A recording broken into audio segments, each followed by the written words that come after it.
Man United made more money than ever before last season, but still ended up making a loss.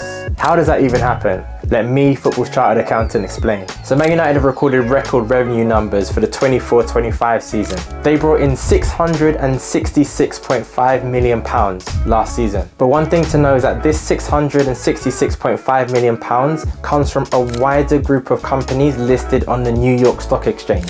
The Premier League don't look at the bigger New York Stock Exchange numbers when it comes to United's PSR position. Instead, it looks at the accounts of a smaller subsidiary within this group called Red Football Limited. That's the smaller subsidiary that directly runs the football side of things. And United have a dozen subsidiaries in total, each representing a different side to the business.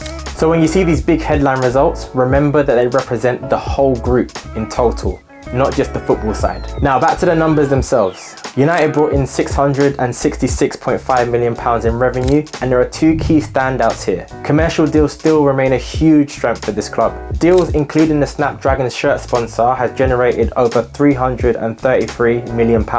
Also, matchday income was at a record high too, at £160.3 million.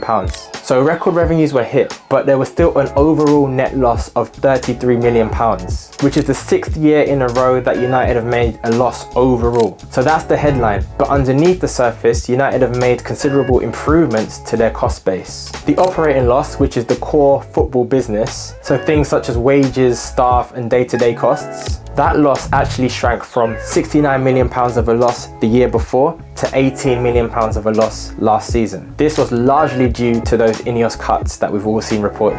Wages were United's biggest saving. When they missed out on the Champions League last season, almost all the players had a 25% pay cut written into their contracts. And that clause reduced the total wage bill by over £51.5 million.